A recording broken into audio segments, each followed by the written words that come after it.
My name is Jason. My name is Tom. And this is Fear of a Black Dragon, an old school RPG podcast. And in this episode, I don't know what other kind of terror the night could have. It's Night's Dark Terror.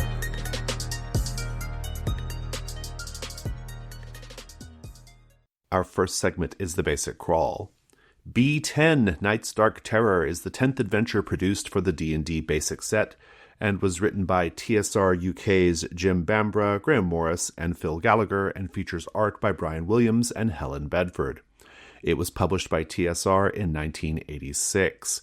Now, this is a dense 81-page adventure, and we will be dividing it up into 2 episodes. In this first episode, we're going to talk about the first 39 pages of Night's Dark Terror.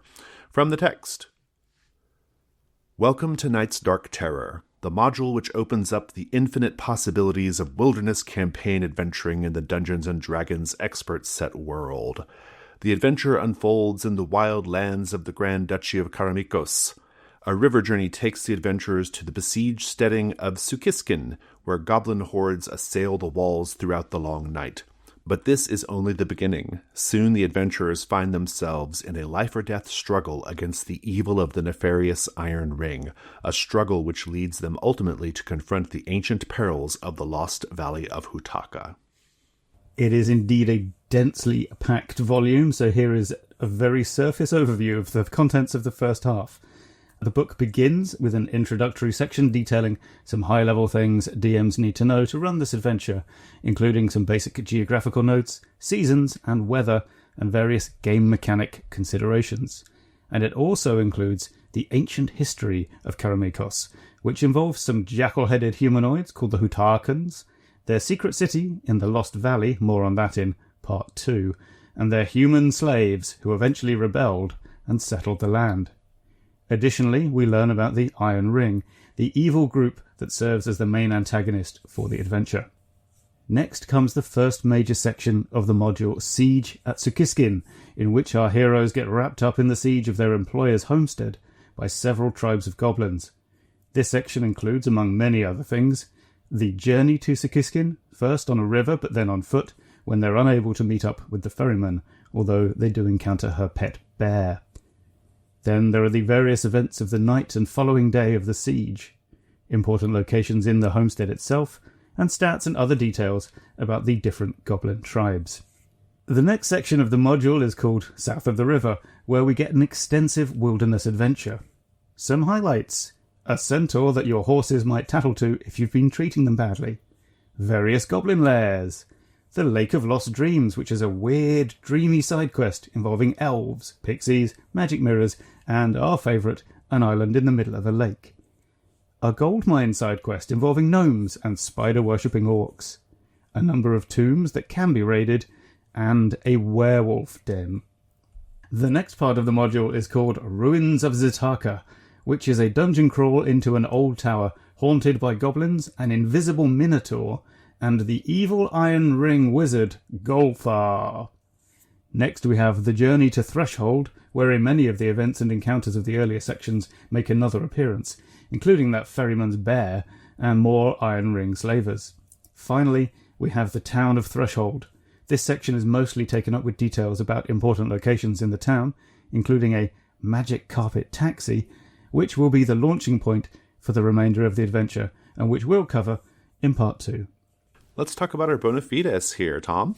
So I ran this in the, what I call inverse play-by-post game, Isekai PvP, over very nearly a year, and that was in text on Discord. I've only read it, and indeed have only read this first 39 pages so understandable, far, so I don't know what happens. It's a lot, yeah. It's a lot. Let's talk about things we liked. Let's do some top-level things first, like we do. I think we're going to have a disagreement here based on the notes. I really like the art. Really? I'm happy to hear your objections. I do. I really like it. I agree, from your notes at least, that it's not the sort of art you expect in a module of this era. Modules of this era have a really particular look, and it is a very old-school D&D look, for lack of a better way of putting it. The art For example, in Dungeon Magazine, that is very like that. I like it though. It has this sort of iconic quality. And here I don't mean iconic like work, mama, she's iconic. I mean like iconic in the sense of like a tarot card artwork. Yeah, it stands for represent something, yeah. Yeah, like it represents something. It just has that feeling. And I don't know, I just really enjoyed it. I think the detail is great. There's an illustration on page 28 where I guess like Iron Ring slavers are like boarding a ship or something. And one of the people who's being attacked is turning away from the rest of the group, looking directly at you with the most like, what the fuck look on his face. And it's like, it's kind of amazing. I really dug it. And one little detail that I liked about the art, which I thought was clever, is this module is divided up. It's a lot, as we've said several times already. This is a really, really dense module. And it's divided up into these bigger sections. And each of those bigger sections has in the corner a unique piece of artwork that is unique to that section. And I imagine if you were using this at the table, it would actually be pretty handy to, I'm looking for South of the River, and I know that that's this little particular piece of artwork. And so like if you know those little corner arts, you should be able just to flip really quickly to that section. The ruins of Zitaka have a little tower. Yeah, that's really good, yeah. Oh gosh, there's another that's, there's a boat, which represents the journey to Threshold, right? Just things like that. Yeah.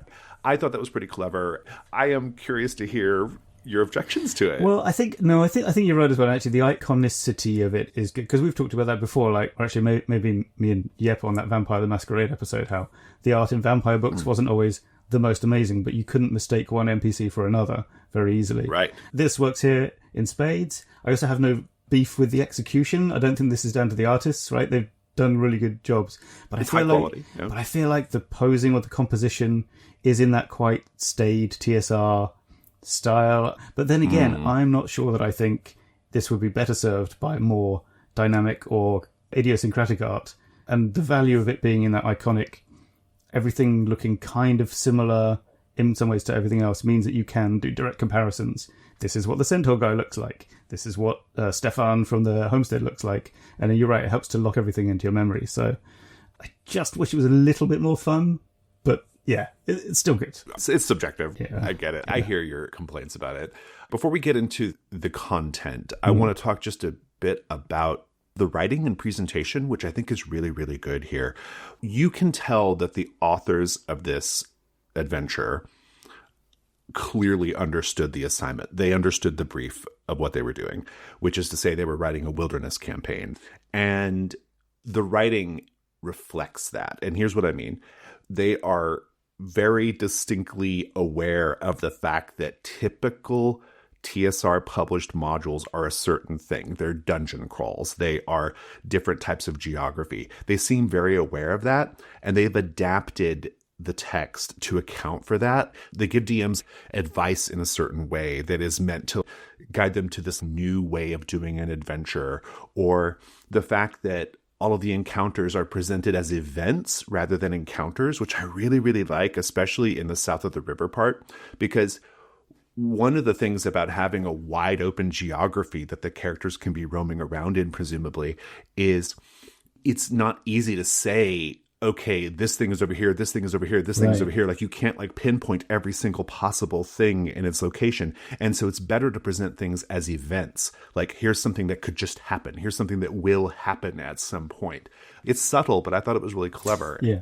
You can see that throughout, well, the 39 pages I've read, at least. Like you can see that they understand they're writing something different. I think it's really quite good. That's right. Yeah, there's real care and attention, I think, taken to providing the right amount of information as well. Like there are some things in this that are only a paragraph long, and they look slight. There's a classic one that I think we've talked about before, where something looks small on the page but actually turns into half a session of a game, and that definitely happens in this.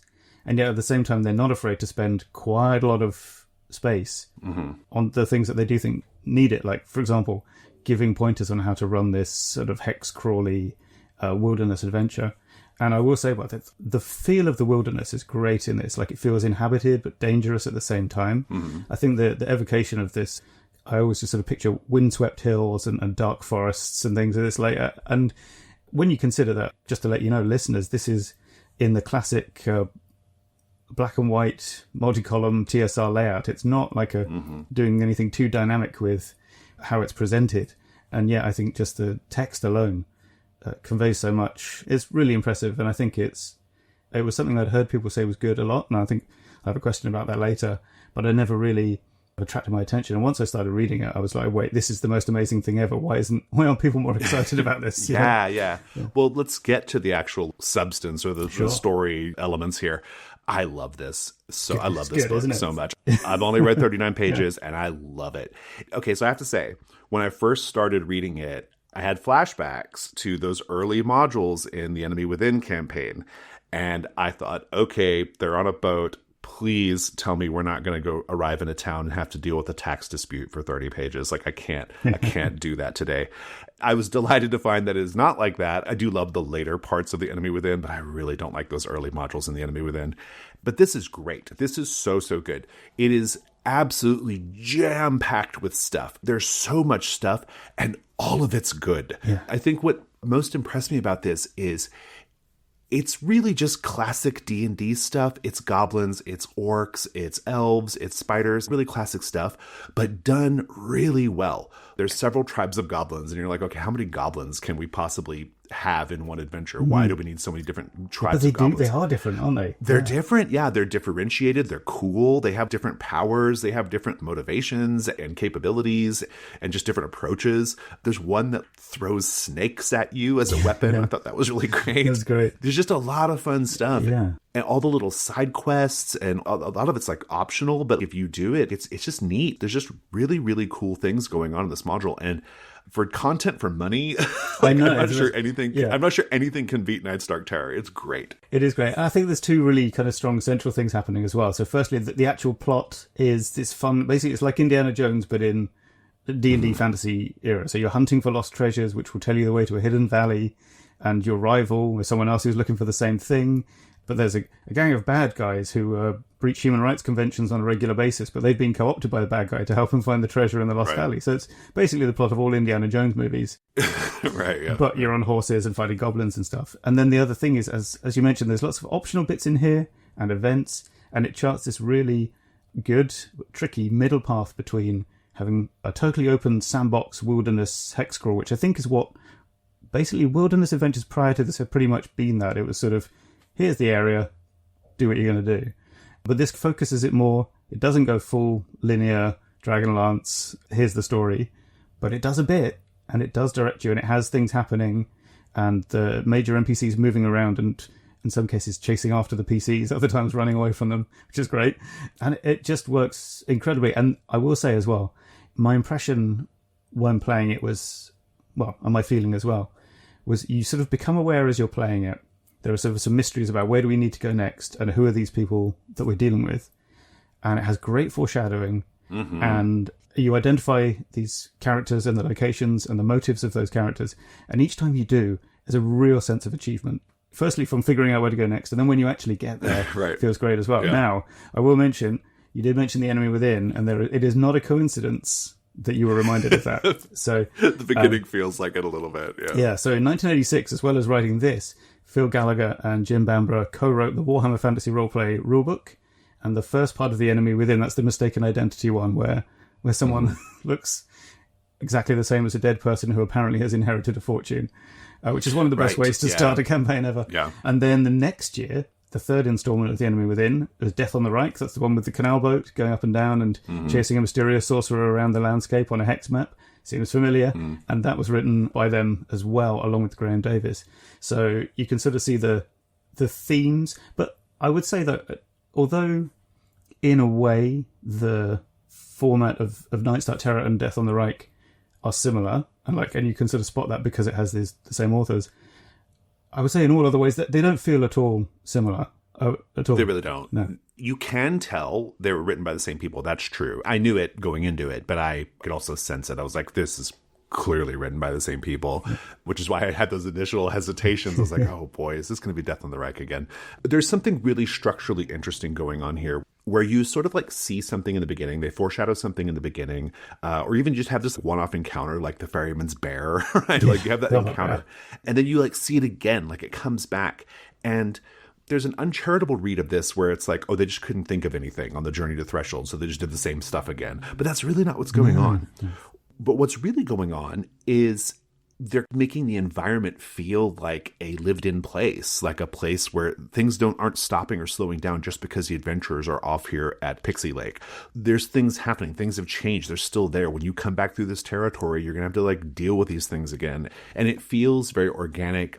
And I really liked it. I thought it was very structurally and narratively very, very strong. I also like that the module like kicks off with something really interesting and exciting, which is the siege. The siege, yeah. It's so great. I know you love this too. Like, talk about the siege. Yeah, sure. So once you've done I think, what was that one first? You're on a boat, you get slightly attacked by river pirates as a bit of a warm-up. Yeah, there's some like little, I think like you get attacked I think by Iron Ring guys. It is, and then, but I think that's very valuable because you're sort of, it lulls you into the sense that, this is the hard part of the journey. And then when you arrive at the homestead to deliver these horses, you get the classic, like the Wild West thing where you show up and the fort's being attacked. Right, and in this case, it's a horse farm being attacked by goblins. And it's just this, is it already on fire? If it's not already on fire, it's about to be. And it's about to be, yeah. You've got to try and get in. Well, you like get there and like someone sneaks you in, basically, behind the walls. And then it goes into this whole like set piece of the fight for the homestead, and essentially, like, obviously it's a battle scene, and there's a map that is lovely, by the way. But the text is giving you as the DM all of these useful, not too complicated to actually handle bits of information about what the goblins will do next at each stage of this ongoing fight. It just feels like a really well laid out war movie scene, right? But it's happening in your game. It is probably the best siege type scenario I've seen so far, and I've read a few in these games. This goes back to what I said earlier about the fact that so much of this module is event based rather than strict encounters. You are allowed to wander about the homestead of Suskiskin, or whatever it's called, and interact with things and learn things and do things, but periodically the goblins make their move and you have to deal with the next event in the chain of events. It was such a good blend of, I'm imagining at least, like freeform RP, like letting the players do what they want to do within the walls of the homestead, but then occasionally interjecting with things they have to deal with when the goblins make their next move in the siege. And I just thought it was really clever and really well structured, and I could see running it and having a lot of fun with it. Yeah. Because a siege scenario has a different feel than another type of adventure or encounter, right? It should have a different feel. It's the same in fiction. When characters under siege, we think of Helm's Deep, or you think of Season 8, Episode 2 of Game of Thrones. That behind the walls feeling is different than other types of scenarios. Yeah, the watching and waiting, the preparing, the trying to figure out... exactly. Also, the issue of the different kinds of goblins, I think it's so interesting as well that it's not one enemy. It's these sort of groups that have allied together, but they're not quite working together effectively. And that sort of makes it unpredictable from the player's point of view as well. And also foreshadows the fact that once this is all over, it then makes sense, without needing too much explanation, why all these goblins have gone in different directions and just done different things afterwards, because they're not in this together. They've barely managed to cooperate this far, and that makes it again much more interesting than if you had the hordes of the undead battering at the walls. There's nothing to work with there, but you can perceive that these are creatures with characteristics and personalities. Right. Yeah, it's great. Exactly. That's exactly right. Yeah, it's great. One last thing I'll say about the things I liked. From our discussion so far, listeners, you might take that this is mostly a module about traveling through wilderness and being attacked by bandits and goblins. And it is that. But it is also, it has a lot of weird shit going on too. Yes. It's got a weird horseman. There's some side stuff going on in this that's like really weird and scary too. The orc spider side quest is like really bizarre and kind of horrifying the way it's presented. The elf lake and the pixies and the island, it's just so dreamy and strange. Really love that. These fucking horses, the horses keep coming back, because of course you start off horse trading and then you meet a sort of centaur who wants to protect horses and he wants you to kill some werewolves and and like periodically have to deal with that centaur. He's like checking on the horses always. It's like, okay, it's strange, right? Again, It's such a strange fixation in the module, but it works. It's weird, but it works. And these like little strange diversions, they take what could be a pretty bog standard feeling theme or motif or something in the adventure and make it much more interesting. And I was really into it. I loved it. Anything else you want to say about things you liked? Yeah, I want to sort of highlight one of the nice things about the design. I don't want to go too much into it, but just to say that in many ways it's a collection of a lot of nice, simple dilemmas that it sets you up with. So, for example, you're trying to land a boat, but there's a bear on the shore. What are you going to do about that?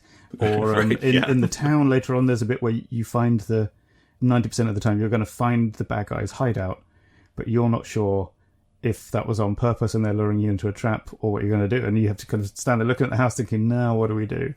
There's almost nothing to that. And yet the situation sets up a great, difficult decision. I also need to mention there's a reference booklet in the back, which you haven't read, Jason, because you have only read the first 39 pages. Right, but there's a collection of all the NPCs pretty much that you need all in one place, which is very nice. There are also full colour maps and little cutout counters for the goblins and stuff for the siege. And there is a colour, basically image of a tapestry that is hanging up, which is a map, a coded map, which is a very good handout, because as soon as... I need to go look at that. Yeah. As soon as the players see it, they'll start attempting to decode it. And in fact, by the way, spoiler alert here, they can't figure it out really until they get another magic item that tells them the answer. But at least initially, everyone's going, ooh, that looks like it could be a mountain. Maybe that's the river that's over here. And they're trying to match it to things on their own map. And it's that's a lovely handout to have. Yeah, it's all really well presented. It's great. It's pretty great. Let's go to questions. I didn't have any, but you had a couple, and one we've addressed, I think, already. But yes, what else you got? I do want to mention that the story does rely in a few places on PCs making specific decisions. Like they have to decide that they want to get in on this rescuing the prisoners from the goblins or chasing after the Lost Valley. That's not the end of the world. It's not, we all know it's not a deal breaker, but you do have to take that into account. And I have a question for you, Jason, as to what your opinion on this is. In my experience, a lot of people talk about Night's Dark Terror as saying, it's a really good scenario, but you rarely see it in people's all-time top 10s of D&D. Right. Do you think that's because this is too distinct to actually be used in anyone's ongoing campaign? I have a theory here. I've been thinking about it since I saw your question on the notes. And so first of all, I think it should be in people's top 10s. It's great. It really deserves more love.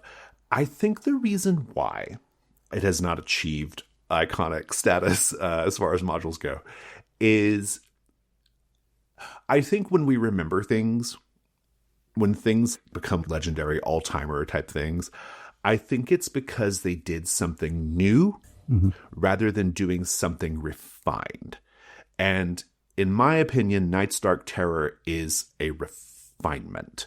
If I'm being perfectly honest, it's a lot of bog standard D&D stuff at a surface level. It's orcs, it's spiders, it's goblins, it's bog standard stuff. But it's presented so well and done so well. Like it is the best presentation of these things. It's interesting. And I think people are not inclined to remember refined things as much as they are new things. Right? That's my theory. Anyway. Yeah, it could be that. But you're right. It should be in top 10s and everyone should go read it. Should be. Yeah. Okay. Well, with all that said, let's go to the Chain Lightning round. Tom.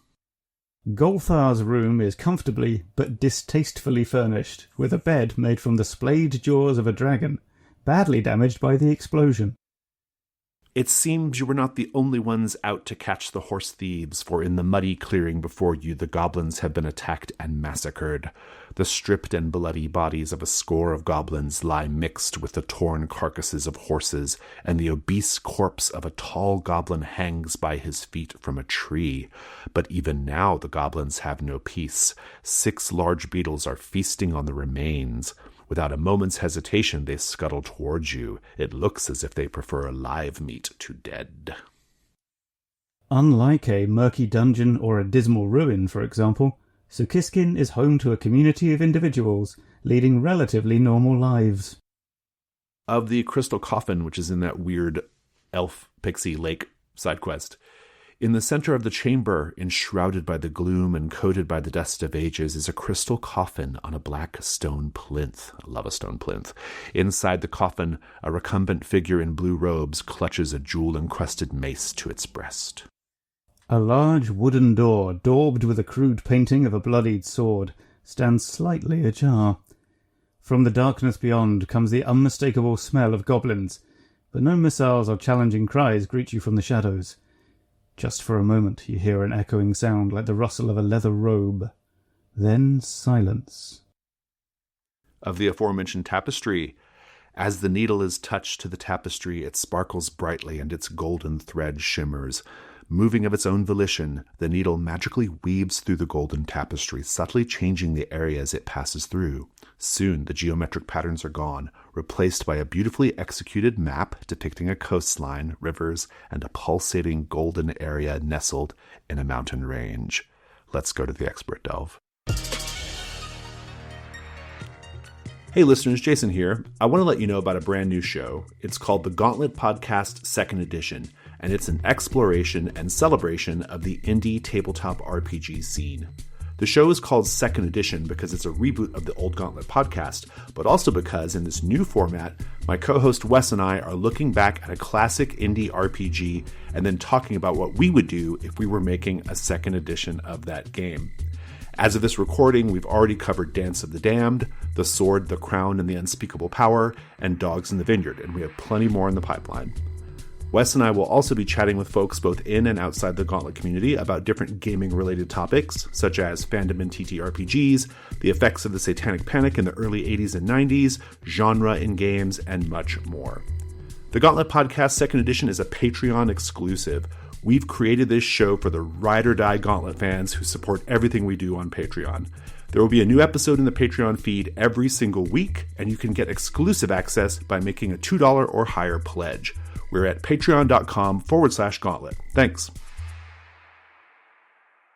It's the Expert Delve, and we are talking about play-by-post with old school adventures. Now, I have to confess, I'm not a play-by-post guy. I have played a play-by-post game once. It was really good. I had a good time, but it is not for me. It is not the type of gaming I like to do. And so I will throw that out there just from my particular vantage point. Did we play that together? We did. We were both in there. It was GM'd by our inestimable editor, Rich Rogers. That's right. Rich, it was Apocalypse World. It was about 9 or 10 years ago now at this point. My goodness. And it was great fun. I had a lot of fun with it. And I think we're probably going to talk about it a little bit. That's right, yeah. But yeah, it's not really my thing. But I know a lot of people love Play-by-Post. And so I'm really interested to hear your thoughts on how to use these old modules in Play-by-Post, Tom. Well, sure, yeah. I guess we should try and explain maybe what Play-by-Post is, just in case, which is there a fixed definition? Basically, it's where you write down what you're doing instead of talking. And it's also not really done live. So it's like you write a bit of what your character does. Yeah. Other people write down what their characters do. The GM writes a response. And so it's a kind of game that is necessarily slower than just sitting around a table talking. But on the other hand, you can be always in communication with everyone else whenever you're awake, normally.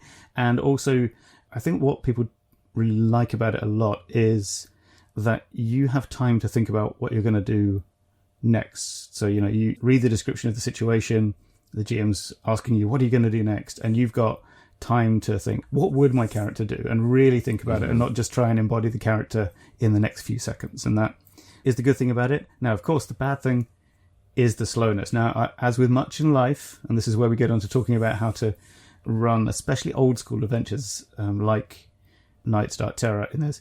As with much in life, in PvP, momentum is everything. So you can go pretty slow. You can have a fast game. People do these games where they're pretty much all online at the same time, just sending messages very quickly.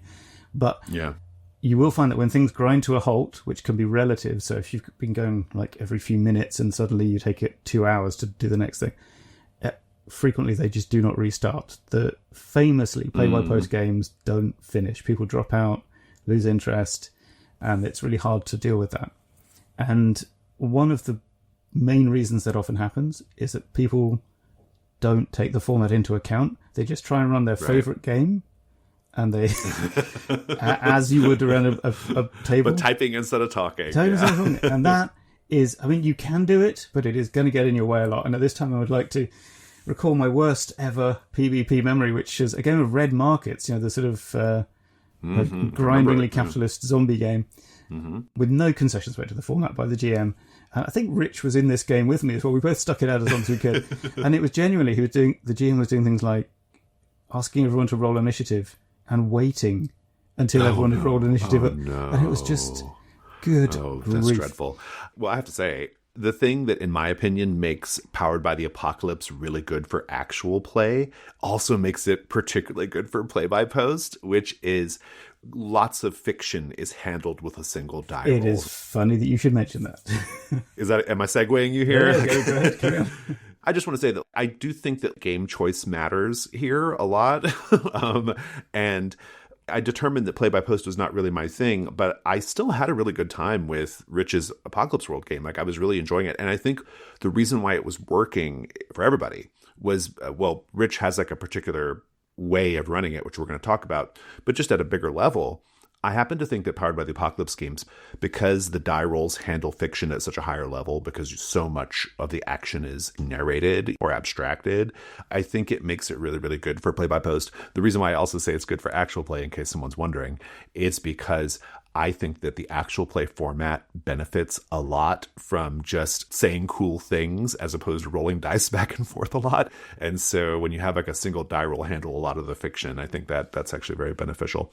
But yeah, I remember Rich's bespoke PvP procedures. I know you want to talk about that. Yeah. So let's talk about that first one. So yeah, let's go there. Yeah. You've done one play-by-post game in your life. Conveniently, it's one of the two kinds of play-by-post games I want to talk about. That's so good. Yes, this first one is the comic book play-by-post. I think that's what Rich called it. I've got his old intro document here. Comic book style, that's what he likes to call it.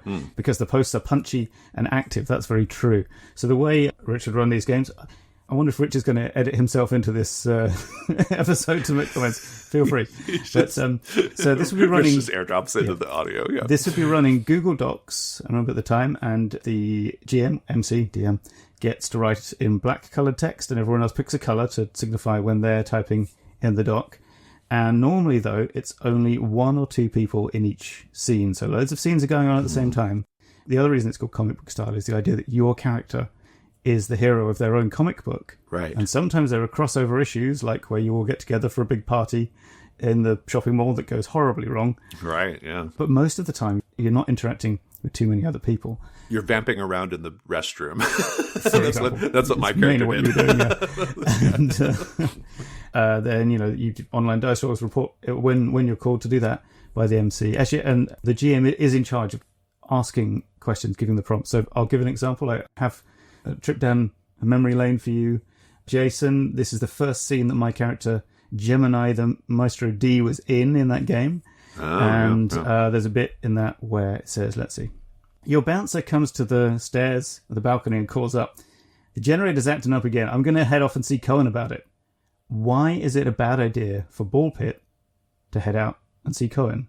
So is always throwing the questions to the player. So then I had to reply that this guy, the bouncer, is undiplomatic, was my answer to that. So he would go and talk to this guy, Cohen. He would annoy Cohen. Cohen wouldn't come and fix our thing, so someone else should go. That was my answer. And that is always the way it works. And that's a very PBTA way to run things as well. And what else is worth mentioning? Yeah, the other thing is the reason that Powered by the Apocalypse is good as well is because it's usually a one-sided player-facing die roll. You make your move, you roll, you'll immediately see your result, and you can choose from the list of things that happen. Basically, you can keep writing your post. You don't have to wait for the GM to read it and reply and tell you what happens. I also ran a year and a bit long game about vampires in San Francisco using Drama System, the Hill Folk system. That worked really well as well because, again, it's specifically scene-based, and you have a whole thing of exchanging tokens. And again, the players know what the result is, and they can write based on that. They don't have to wait for the GM to come and help them out. So that's really good. Now, this sort of thing is ideal for sandboxy setups where people are going to split up and do their own thing. And this is where you come to an issue with an old school adventure. I think if you were doing like Night's Dark Terror, you would have to take episodes that in the text happen one after each other and rearrange them to be happening simultaneously and having people going off to deal with them individually, which might be a little tricky, I think. I don't know what do you think how you would handle that? I think that's right. I guess the one thing that I'm really stuck on with running the old school modules in this format is it just seems like you're going to get bogged down really quickly in one particular encounter, and you're going to start having like weird time situations. If you imagine like one of the characters off in the wilderness doing something on their own, this format is great for that, and then they encounter an Iron Ring slaver that they have to fight. that could be 3 weeks of back and forth with you and the GM, exactly. right? I think you're right. This is why it's so important, why everybody else is like, what's everybody else doing then? Like, to me, oh boy, like, I'm not totally convinced this is like a wise thing to do. So I keep going. Like, I think you are right about that. I think this is why you want to choose something where you can resolve any kind of scene in more or less one go. Yeah. Another technique you can use in Play by Post, where you've got multiple players and one of them is going to need more time in their current scene, is you go back and you fill in details with everyone else. You start to give them little flashbacks or ask them questions about the NPCs or about their own characters. And that's sort of a thing you can do. But also the other thing is, and what's a very important feature that we haven't mentioned actually yet of the comic book style Play by Post, is you always have a back channel where you can just talk to everyone about the game as a game. And so you might just say to that character who's in something involved, or the ones who aren't in it, what are we going to do? What do you want us to get through this quickly, or do you want to see it played out? Because, of course, everyone's reading everyone else's scenes anyway. That's part of the fun of it, too. So I think that the back channel is your ally whenever you run into these situations. But, of course, the real issue with timing is when you do have a scene that everyone's in. And when you do that, I remember what Rich would do, and what he does do, is just plan way ahead. Like, make sure everyone knows that this scene is coming up, and we've all got to be in it. And you can still sort of split it up a little bit into sub scenes, or some people are over in this part of the room. You all need to be paying attention to the posts exactly for the next couple of days, right? Exactly. For the next couple of days, yeah. And as long as you do that and are kind of honest, or don't get overconfident about how quickly you can wrap things up, I think you're in a pretty secure position, usually. It's the classic talk to your group. But I do have another solution to this whole problem, and that is to junk the idea of multiple player characters at all. So the reason I ended up playing Night's Dark Terror as a play-by-post was because of that thing I mentioned. I didn't really have a good idea of what it was going to be like. And I thought, what's a good way to test out a scenario that you're only 50-50 about, I really want to get a group together and play this. Yeah. And I thought, well, play by post would be good, but then I'd have to corral all these people. And then I remembered the old UK children's game show Nightmare, in which one kid walks around a maze, or it's a dungeon, and then his little mates back in the studio are guiding him and giving him and telling him what to say to the NPCs. So I devised this game, which you can get for free off itch.io. It's like 2 pages, based on Sisako Pakale's push system. To be honest, the mechanics are not the thing. The format is the thing, and I'm about to tell you what it is. You just have one PC. The conceit is you send a message saying, hey guys, I accidentally got magicked into a fantasy realm by a wizard. Can you help me? And then yourself start to play out the events of the scenario. And when you get to a sort of decision point, you ask for advice, and anyone who's paying attention and cares can suggest a course of action. And the crucial rule is you, that is the GM, player character who's been magicked away, has to choose one of their suggestions and try it first. Because, of course, you've read the scenario, so you know what the best course of action probably is, right? Yeah. But you can't try that unless they happen to suggest it until you've done one of their things. Wait, so let me make sure I understand this correctly. Yeah. This technique is you, Tom, are playing a player character. Yeah. Well, myself, in theory, but yeah. Oh, you're playing yourself. Oh, yes. You are the player. Interesting. Okay. So we have a self-insert. Okay, exactly. Great. And then and you are posting what your character is seeing, and then other people say what they think you should do. Yeah. What they think you should do. Oh, interesting. Okay. Yeah. What's great there is you don't need to worry about things like the slightly linear bits that I mentioned in Night's Dark Terror, like they have to do the X or Y, because you are the PC. You can just decide that, and there's no conflict there. It's very easy to skip bits you're not that interested in, so that's why it's good for trying out adventures you're not sure about. And the other good thing is that you don't have to wait for anyone, or you say, "Oh, I need an answer by now," and if you don't get it, then you just go ahead. But normally, at least a couple of people who are in a let's say you've got a pool of 7 or 8 people, and they'll chip in. And obviously, there are some conceits here, like the fact that your phone doesn't run out of battery for sending these messages, right? And that weirdly, all your photos look a lot like TSR illustrations from the 1980s. And it does have negatives because it requires less player engagement, and so I think it is less involving in some ways for the group, and everything kind of relies on you to be the narrator. But that said, we played the whole thing, and it was pretty good. It's really interesting. Yeah, I'd be remiss if I didn't mention one of my absolute all-time favorite role-playing games, which is Cheat Your Own Adventure. I wonder if I was inspired by that. Yeah, maybe, I don't know. Like, that's not a play-by-post game, but you play it in a big group, and you all control the same, via second-person narration, you control the same character moving through an environment, and everybody has to give options of what you can do. Now, in that game, it's presented like a choose-your-own-adventure book, and one of the options is the correct one, and the other ones lead to death. It's a different game. It's still fun, even though you're just controlling one character, because the fun of it is in the quasi-collaborative nature of it. Yeah. It's a different experience. I mean, what you're describing is not a traditional role-playing game experience, even via play-by-post. It's something different. But it does seem like it would work pretty well for using these modules, which is our remit in the segment here today. Yeah. Using these modules in this format. It's interesting. Yeah, and I think it's obviously the conceit as it exists in the game I did is... slightly silly and campy. And I think you could, if you really wanted to work it into something a bit more serious feeling, you could. But I don't know. The idea is just to be quick and easy to use. And I can't believe I didn't think of Cheat Your Own Adventure. I think it's 100% guaranteed. That is what was in the back of my mind when I... Yeah, right. It's the only explanation, isn't it? So, so yeah, that's good. So I don't. It's not going to work for all of your games, but it's definitely something to try, and it definitely works because it avoids those choke points that plague play-by-post, but at the cost of a lot of the things that we enjoy about having groups of people. It's a different experience. Yeah, exactly. What I think is interesting about what you've presented here is really it's a different game. Yeah. It's almost like a different activity, a different hobby, almost, right? Like what you presented here. And so to say it's like lesser, it's not. It's just different, and I think that's really interesting. I can say without doubt this is not my thing, but also I'm not into solo journaling role-playing games either, which are very much a thing right now, and this feels like it's in a similar spirit almost. Yeah, I think it is. I'm also I've bounced off all those journaling games, and maybe it's because I crave interaction, so maybe that's why I want to do too. You at least get the interaction here, which is great. Maybe that's it. It's a different kind of experience. Yeah, it's interesting. So you said people can just go get the Isekai thing. You have it on your itch page? Yeah, porcupinepublishing.itch. Oh, nice. Yeah. Okay, fantastic.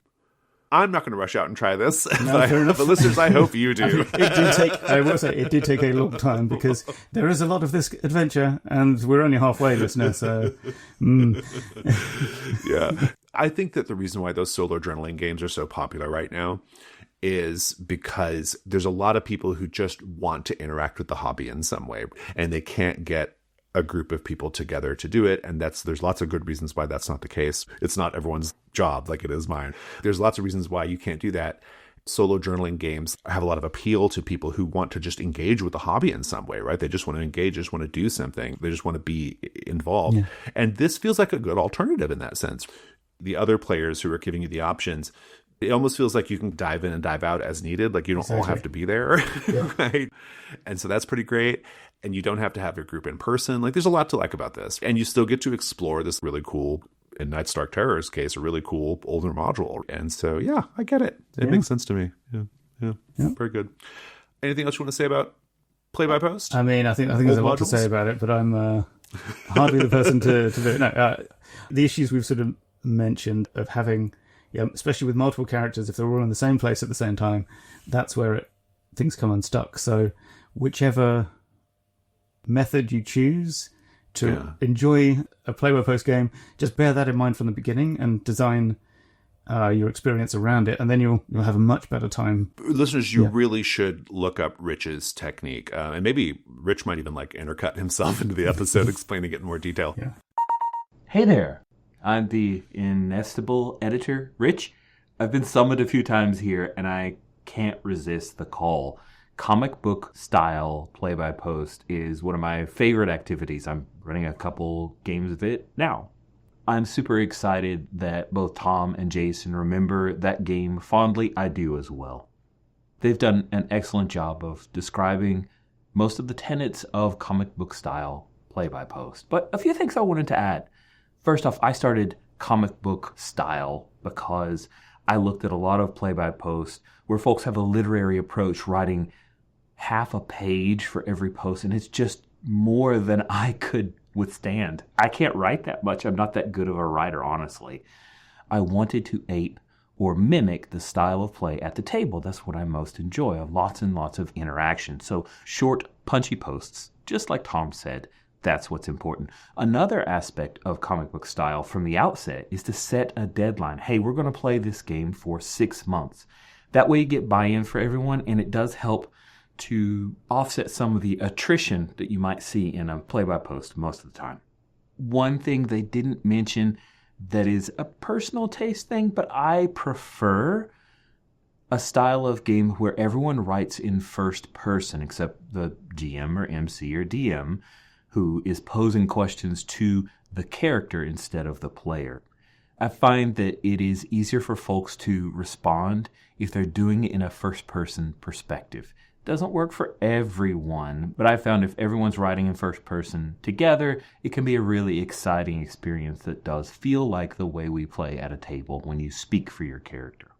I know as comic book, that's one analogy, but to fold an analogy into the analogy, I think of play-by-post as a game of badminton.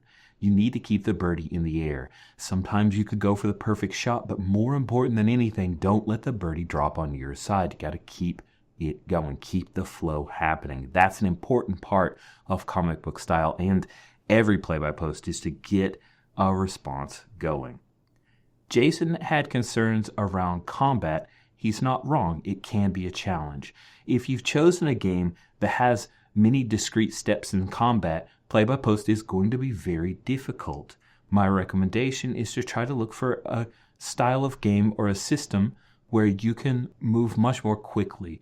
Powered by the Apocalypse is a great option here, but there are even others where there's a one-roll resolution, and that's where I would recommend you go for combat, especially if you're doing something like a dungeon crawl or an OSR-style adventure, which does have heavy amounts of combat. Large group scenes or where the group is all together, recommendations here, directed questions to particular players based on their character's experience. And also, instead of large amounts of box text, which can be very tempting to use because you've got it right there in the module, break it up into a theme and paint the scene. That gains more interactivity from the players instead of them feeling like they have to sit back and read long bouts of text. I always imagine a play-by-post game in comic book style as something that you could potentially pop out a post while waiting in line at the grocery store.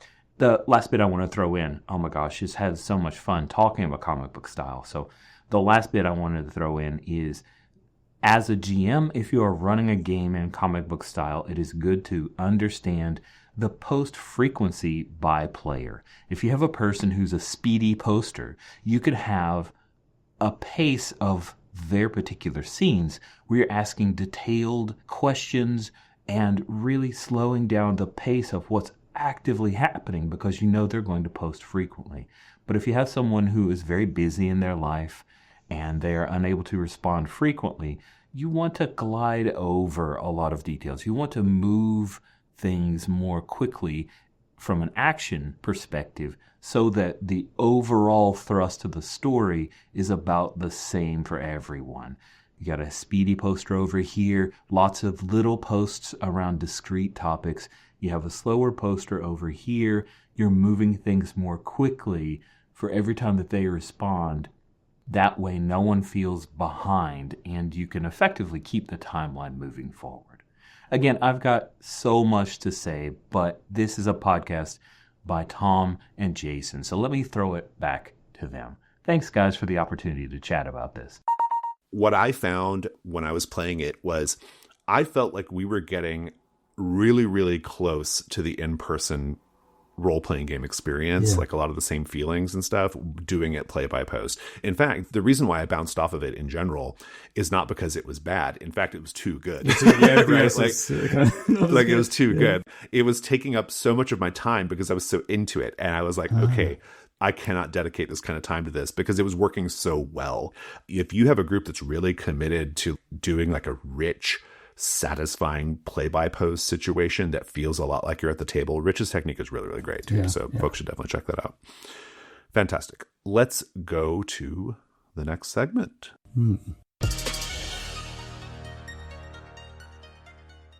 Okay, it's companion adventures. Yeah, not much in this one for me this time. I think we'll have more at the end of part 2 when we've considered the adventure in its entirety. The whole thing. Yeah. Let me just kind of dive in, as well as mentioning my Isekai PvP game that you can get as a little PDF. Florian, who participated in my game, has also run it a couple of times, and he had a review. If you look for his comment on that itch page, you'll see a link, and it's worth reading his thoughts about the game and how to make it work, which is very valuable. And the second thing, which is just in case you're listening to this and thinking, but I hate D&D, but I love first edition Warhammer Fantasy Roleplay, the blog Awesome Lies, which is a sort of Warhammer Games Workshop history blog. If you go to the downloads page on there, the author Gideon has done a conversion of Night's Dark Terror that's set in Kislev, I think, and you can enjoy that. Change all the names as pseudo-German NPC names, and you're good to go, right? When I was reading this, I was just really put in mind of vintage D&D and old school D&D stuff, and I just started doing YouTube queries of old D&D stuff, and particularly stuff that was in the culture at the same year that this was published. And I found this really fantastic YouTube video. You can find it by just typing in "bothered about Dungeons and Dragons in 1985." So a year before the module, but more or less the same.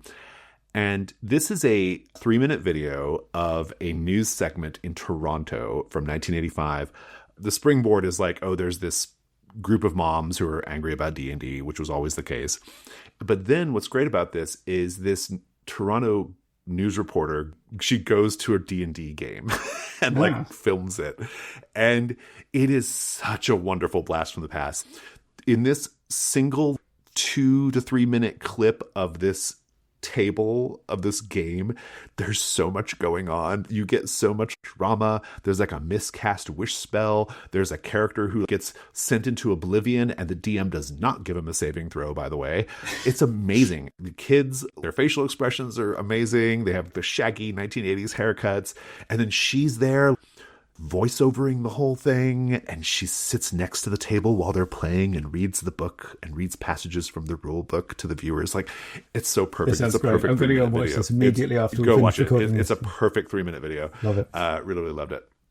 Fantastic. Listeners, that's our show. Fear of a Black Dragon is a production of The Gauntlet. You can find The Gauntlet on Twitter, or not on Twitter, fuck Twitter, on Blue Sky at Gauntlet RPG. Our website is gauntlet-rpg.com.